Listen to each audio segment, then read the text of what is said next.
So apparently, Meghan Markle just boarded a commercial flight, skipped the private jet glam, and handed out handwritten notes to the flight crew. That's the story page 6 tried to push. But this tale's got more holes than a thrift store fishnet.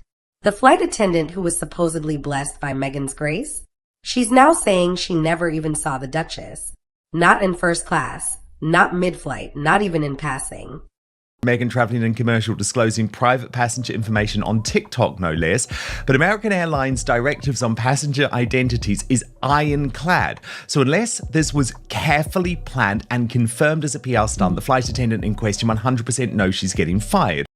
This isn't just harmless fluff. It's a mystery with more twists than a daytime soap. Why would anyone stage a story like this? And more importantly, why is the public catching on to Meghan's alleged media games? We're diving into the PR stunt that fell apart before it even took off. Questionable photos, recycled narratives, and a flight that might not have happened. Let's be real. This isn't just about a plane. It's about how narratives get twisted, how power manipulates press, and how audiences are done being fooled. We've seen celebrities plant stories before, but this one feels especially clumsy.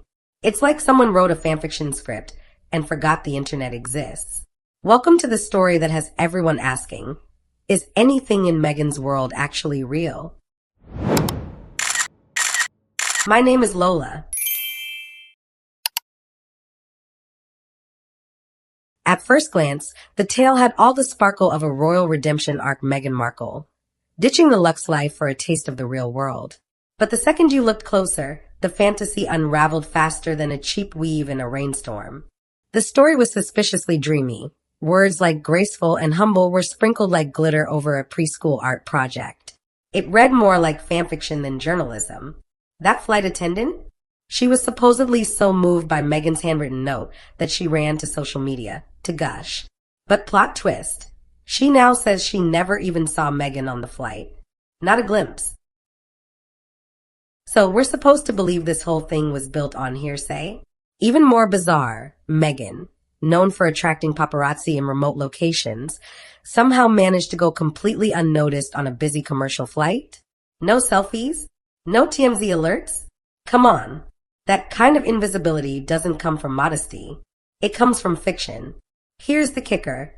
This fairy tale was supposed to humanize Meghan, paint her as the grounded Duchess still rubbing elbows with the common folk. But instead of admiration, it sparked suspicion. Who benefits from this narrative? Meghan, but that benefit backfired. Even fans who once defended her are side-eyeing this story. When your credibility is already shaky, this kind of fluff only makes it worse. Let's be real. Meghan's been playing the Diana card for years. From outfit choices to public gestures, it's like she's auditioning for the role of People's Princess 2.0. The handwritten note, straight from Diana's playbook. Diana was famous for sending thank you cards, charming the press with sincere grace. Meghan's version? More calculated cosplay than kindness. This emotional manipulation tactic is getting old. By mimicking Diana, Meghan isn't just stirring nostalgia. She's trying to absorb her legacy. But there's a line between homage and imitation, and critics say Meghan crossed it. This note on a plane feels like a PR brainstorming session gone too far. What would Diana do? Then copy-paste. Only this time, the exposure didn't match the effort. The sentiment was there, but the evidence wasn't. That gap between what the story wants us to believe and what we can prove was too wide. And once the audience senses emotional bait, they pull back. Fast. This story dropped right after months of bad press. Netflix deals fizzled, her podcast flopped, and her image was in freefall. Coincidence? Hardly. It screamed desperation disguised as humility.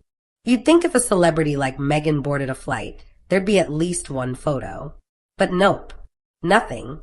That's odd, considering even B-list reality stars can't get through TSA without someone snapping a pic.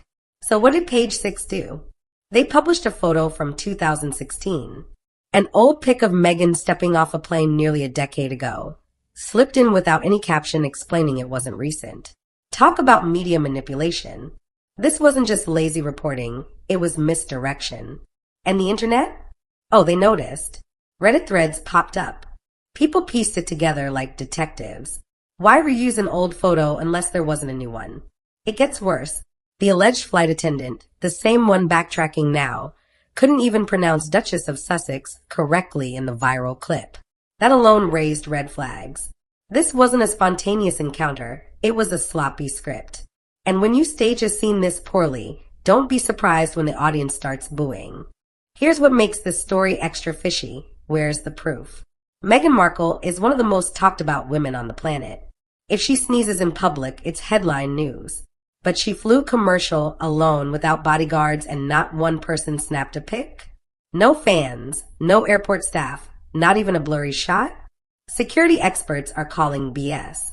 Meghan's known for traveling with an entourage, especially after claiming constant threats. So we're supposed to believe she risked flying solo without security? Either her team is asleep, or she never boarded that plane. Airports have cameras everywhere. VIPs don't just blend in. Are we to believe no leaks, no tips, no sightings? Silence this loud practically screams fabrication. It reeks of a staged scenario missing one thing: actual proof. So here's the million-dollar question: why now? Meghan hasn't exactly been riding a wave of public goodwill lately. Her podcast went quiet, Netflix deals have been underwhelming, and recent headlines haven't exactly been glowing. Suddenly, this heartwarming story of her flying coach surfaces, right when she needs a PR refresh. It's classic misdirection. Drop a feel-good narrative to distract from the chaos. But when the timing is this convenient, it doesn't feel organic, it feels strategic. And not the good kind. More like the damage control kind. The public sees through this stuff now. We've been around long enough to recognize when a celebrity tries to manufacture relatability. Meghan's brand is luxury, exclusivity, high fashion. This sudden switch to every woman mode? It's too drastic, too suspicious. Instead of coming off relatable, it feels artificial. And ironically, trying to appear normal just made things seem even more fake. If anything, the stunt did the opposite of what it intended.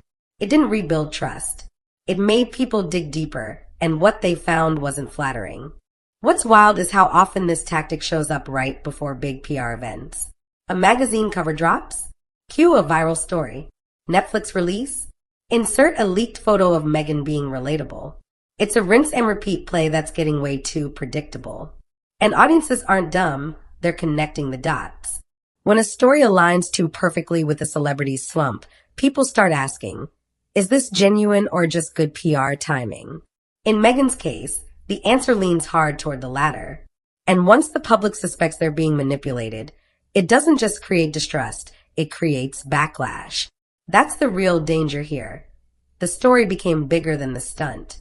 Everyone sees the pattern, and it's tiring. Here's the thing, this isn't Meghan's first brush with a PR stunt gone sideways. Remember when she accidentally got papped at a remote dog rescue? Or when her so-called pap harassment in New York turned out to be a pre-planned photo op? The signs have been there for years.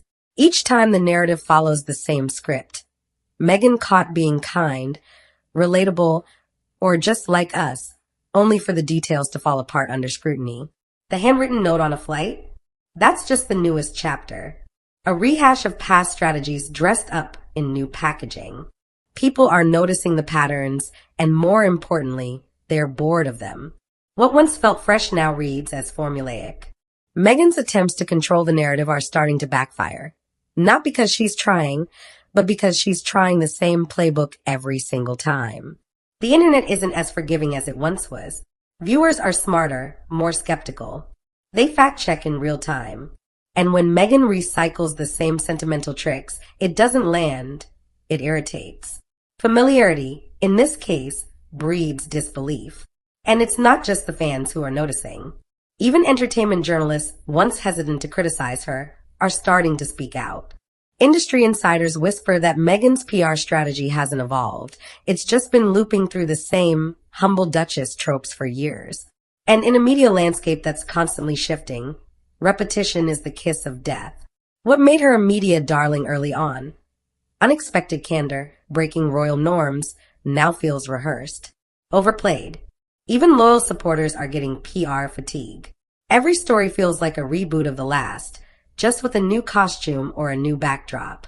But audiences aren't craving fantasy anymore. They want authenticity. And that's something Meghan's team hasn't delivered in a long time. It's become too much, too familiar. Here's what everyone's whispering. Where the heck is Harry in all of this? If Meghan really took a solo trip, why wasn't he there? No statement, no sighting, no mention at all. That absence is loud, especially considering the couple's usual image as an inseparable duo. It almost feels intentional, like this story was crafted to spotlight Meghan alone. Now, let's add some spice. Rumors have been swirling that Harry's been spending more time in another city, living part-time away from the California mansion. Add that to the recent tension in interviews and that viral Drew Barrymore clip where Meghan awkwardly referenced whoever's with the kids. And yeah, something smells off. If this was meant to separate Meghan's brand from Harry's, mission accomplished, but at what cost? People are starting to speculate whether this was a subtle signal that the couple might be heading down different paths, one crafted narrative at a time. And when even their fairy tale relationship starts looking staged, that's when the audience really starts to turn. And here's another layer that's impossible to ignore. Harry's been eerily silent. For a couple that once branded themselves as a united front against the world, this radio silence is deafening. No social media posts, no appearances, not even a shout out or supportive quote. It's not just unusual, it's telling. Some are speculating that this media moment was designed not just to distance Meghan from her scandals, but maybe even from Harry himself. A soft launch of separation, perhaps? And in today's PR world, silence isn't just a lack of comment, it's a strategy. One that's got everyone wondering if the fairy tale is quietly unraveling behind the scenes. It's like he vanished from the storyline entirely. Let's not pretend this part didn't raise eyebrows. Meghan casually claimed in an interview that she reads bedtime stories to her kids via email when traveling. Email, not FaceTime, not a call. Email, like it's 1999 and bedtime stories come in Word doc attachments. That odd choice of words had people doing double takes.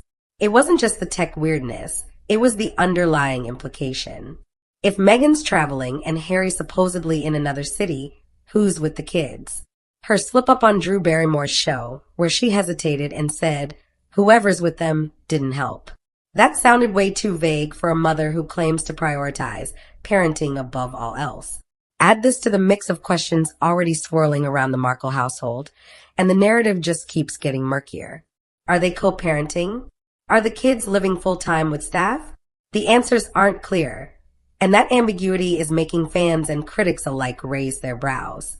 Every time Meghan tries to control the narrative, she accidentally opens a new can of worms. And if the email bedtime story comment didn't set off alarm bells, the follow-up definitely did. Meghan brushed off the moment with a laugh, but viewers weren't laughing. Parents online were baffled. Why email? Why such a detached method for connecting with your kids? The answer most settled on distance. Not just emotional, but physical. And the lack of clarity about who's taking care of the children only fuels more questions. Nannies? Family? Staff? No one knows, because Meghan's image as a mother is presented in vague snapshots, not real substance. And every time she fumbles those details, it chips away at the brand she's worked so hard to protect. Every interview leaves more questions than answers. When you step back and look at the big picture, it's clear this PR stunt wasn't just a flop. It was a full-blown implosion. Every piece of the narrative, from the fake-sounding flight story to the conveniently missing photos and bizarre public statements, has been dismantled by internet sleuths in record time. What was meant to be a feel-good press when turned into an epic misfire that exposed more cracks in Meghan's carefully curated public image. People don't like being misled, and the public has less patience for smoke and mirrors than ever before. Meghan's brand, once positioned as fresh and rebellious, now comes off as recycled and overly calculated. And in an age where authenticity is everything, the audience is demanding receipts. What makes it worse is the condescension. The idea that people wouldn't question an obviously staged story, that's insulting. And it's fueling a bigger conversation about celebrity manipulation and how the media plays along. If Meghan wants to rebuild trust, it won't come from stunts. It'll come from transparency. And let's be real, that doesn't seem to be in the playbook. Even tabloids that used to champion her underdog narrative are backing off. Public trust in media is shaky enough. No outlet wants to go down with a sinking PR ship. Commentators are shifting tone, no longer framing Meghan as the misunderstood Duchess, but rather as a case study in calculated branding gone stale. This shift in tone isn't accidental, it's reflective of a broader change. Audiences are no longer swayed by beautifully packaged fluff pieces. They want transparency. And when a story feels this staged, this obviously artificial, it doesn't generate empathy. It creates resentment. Once that switch flips, it's hard to come back from. This is the consequence of a PR strategy without authenticity. So where does this leave Meghan Markle? In a PR mess of her own making, that's where. What started as a harmless tale of kindness at 30,000 feet turned into a case study in how not to manage public perception. Instead of winning hearts, she triggered doubt. Instead of silence, she sparked questions. But maybe that's the real takeaway here. In 2025, audiences aren't passive. We don't just consume media, we dissect it. And when celebrities try to game the system, it shows. The Meghan Markle flight fiasco didn't just fail, it boomeranged. And now, the question isn't whether she flew commercial. It's whether her entire public image is flying blind. If there's any lesson to be learned from this, don't underestimate the internet. Don't recycle old tricks. And definitely don't hand out notes on a plane unless you're ready for turbulence. The people are paying attention, and they've had enough of the fairy tales. And here's the reality check. When the public starts asking more questions than your answers provide, you're in trouble. Meghan's entire brand relies on a narrative of resilience, of overcoming adversity. But resilience doesn't mean rewriting reality. It means facing it head on. And with every staged photo op or mysteriously viral moment, that narrative becomes harder to believe. The next chapter of Meghan's story is going to need more than smoke and mirrors. It needs substance. Because audiences aren't just watching, they're analyzing. And in today's digital world, the truth always finds a way to surface, ready or not. And without real change, the backlash will only grow louder.